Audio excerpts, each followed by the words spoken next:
Assalamualaikum warahmatullahi wabarakatuh. Kami dari kelompok 9 yang beranggotakan 3 orang. Saya sendiri Radia Sapitri Alda, NIM 202190096. Yang kedua Sri Maharani, NIM 202190097. Yang ketiga Elsha Okta Maharani, NIM 202190098. Di sini kami akan membahas tentang kepemimpinan pendidikan. A. Definisi kepemimpinan. Secara umum, definisi kepemimpinan dapat dirumuskan sebagai berikut.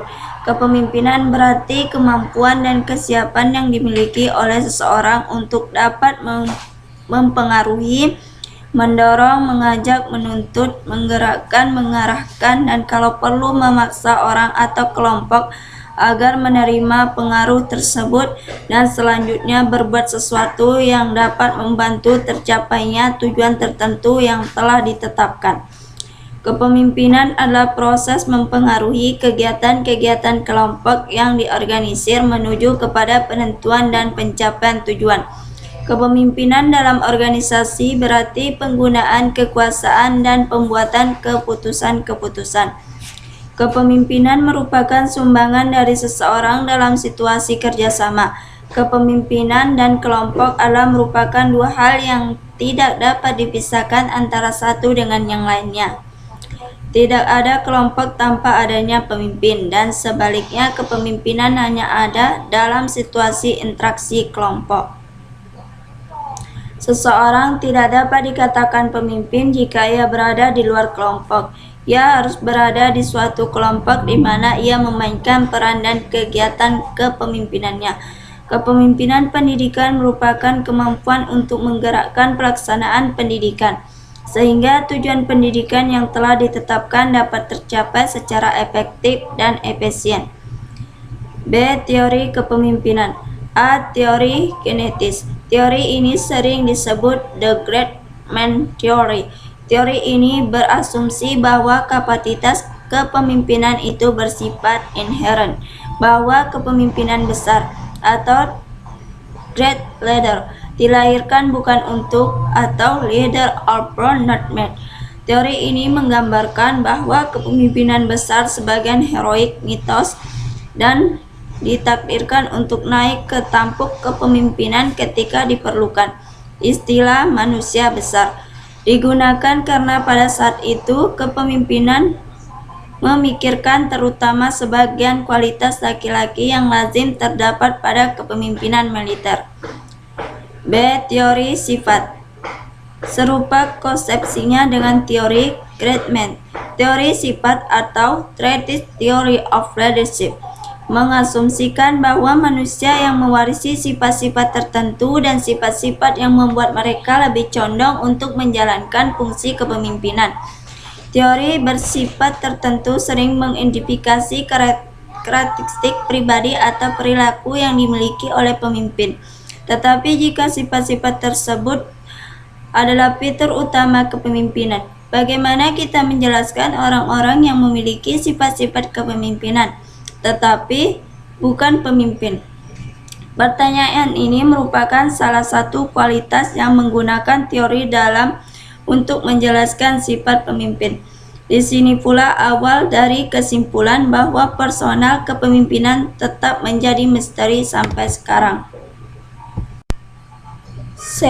Teori kontingensi. Teori kepemimpinan kontingensi atau Contingent Theory of Leadership memfokuskan pada variabel tertentu yang berhubungan dengan lingkungan yang bisa menentukan gaya kepemimpinan yang paling cocok untuk situasi yang cocok pula.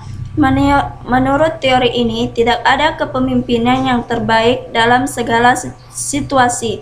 Sukses kerja kepemimpinan dengan pemimpin itu sendiri tergantung pada sejumlah variabel, termasuk gaya kepemimpinan, kualitas pengikut, dan situasi yang mengitarinya. D. Teori situasional. Teori kepemimpinan situasional atau Situational Theory of Leadership mengusulkan bahwa kepemimpinan memiliki tindakan terbaik berdasarkan variabel situasional. Gaya kepemimpinan yang berbeda mungkin lebih cocok untuk pembuatan keputusan jenis tertentu pada situasi tertentu pula. Dalam kaitannya dengan kepemimpinan guru atau teacher leadership, tradisi sekolah kita tidak membolehkan guru bertindak keras dalam menghukum siswa. Teori perilaku. Teori perilaku kepemimpinan atau behavior theory of leadership didasari pada keyakinan bahwa kepemimpinan yang hebat merupakan hasil bentukan atau dapat dibentuk, bukan dilahirkan, atau learned or made, not born. Berakar pada teori behaviorisme. Teori kepemimpinan ini berfokus pada tindakan kepemimpinan, bukan pada kualitas mental atau internal. Menurut teori ini, orang bisa belajar untuk menjadi pemimpin, misalnya melalui pelatihan atau observasi. Selanjutnya akan dilanjutkan oleh Saudari Sri Maharani. Saya Sri Maharani ingin melanjutkan presentasi dari kelompok 10. F. Teori partisipatif. Teori kepemimpinan partisipatif atau Gratificative Theory of Leadership menunjukkan gaya kepemimpinan yang ideal adalah mengambil prakarsa bagi perlibatan orang lain, sehingga setiap keputusan antara pemimpin dan pengikutnya seperti memiliki rekening bersama. Meski jumlah uang disetor ke dalam rekening itu tidak harus, bahkan tidak boleh selalu sama. Pemimpin seperti ini mendorong partisipasi dan kontribusi dari anggota kelompok dan membantu anggota kelompok merasa lebih relevan dan berkomitmen terhadap proses pembuatan keputusan. Dalam teori partisipatif, pemimpin memiliki hak untuk mengizinkan masukan dari orang lain. G. Teori traksional. Teori ini sering disebut sebagai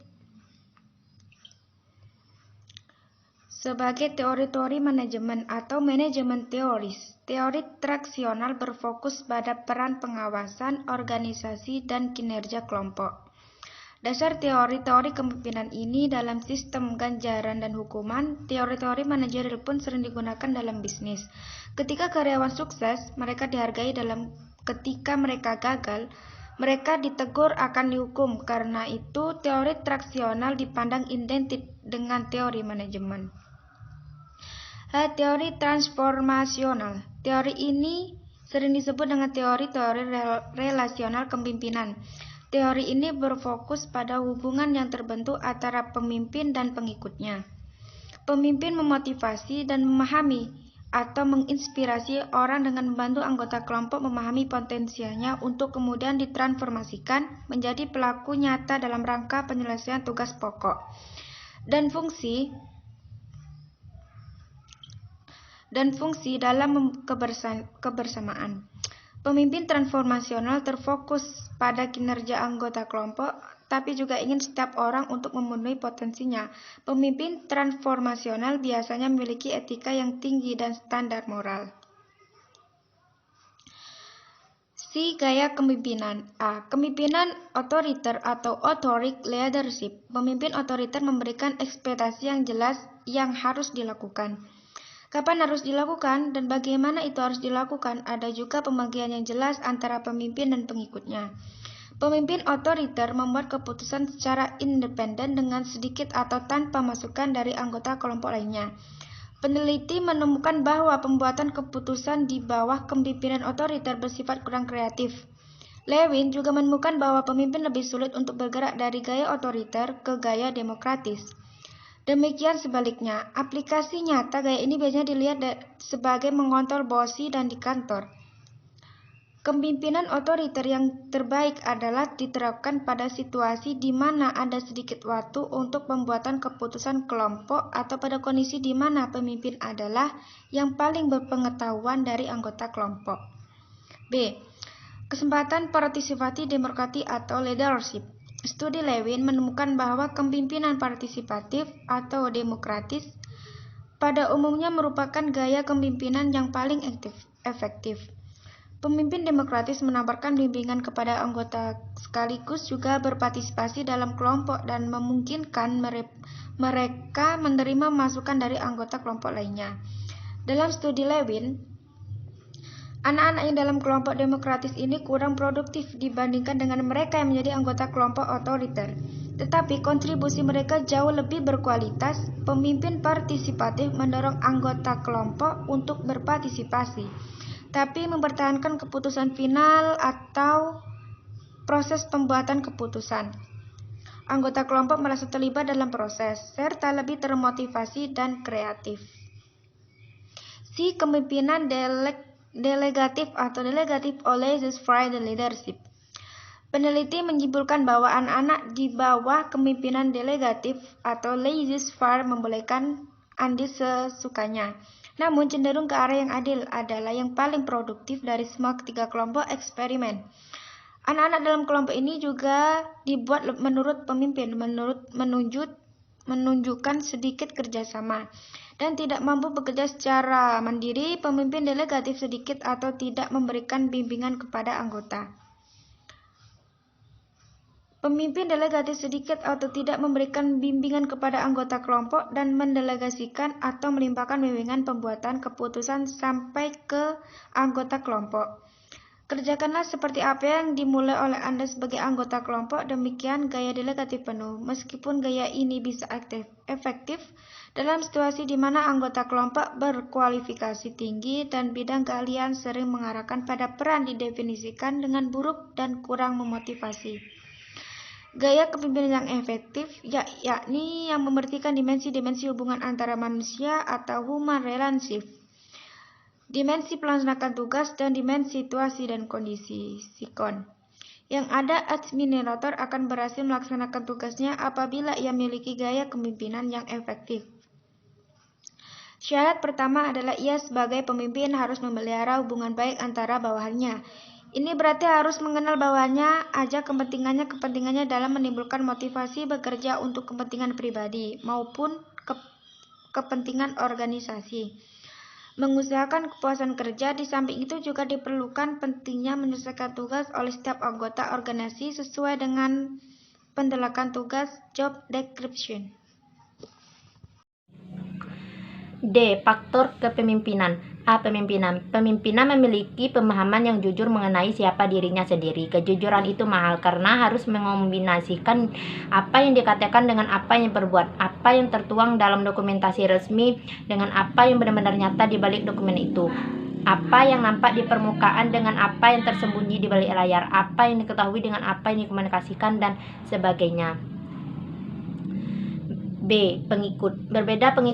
Berbeda pula karakternya. Dengan demikian pengikut yang berbeda memerlukan gaya kepemimpinan yang berbeda pula. Pendapat ini memang terkadang naif bagi situasi kelompok, meski sangat dianjurkan dalam situasi layanan individual atau kasus per kasus. Sebagai contoh, karyawan baru memerlukan lebih banyak pengawasan dibandingkan dengan karyawan yang berpengalaman. Seseorang yang tidak memiliki motivasi membutuhkan pendekatan yang berbeda dengan mereka yang bermotivasi tinggi. Karenanya, seorang pemimpin harus mengenal orang-orang yang dipimpin atau pengikutnya.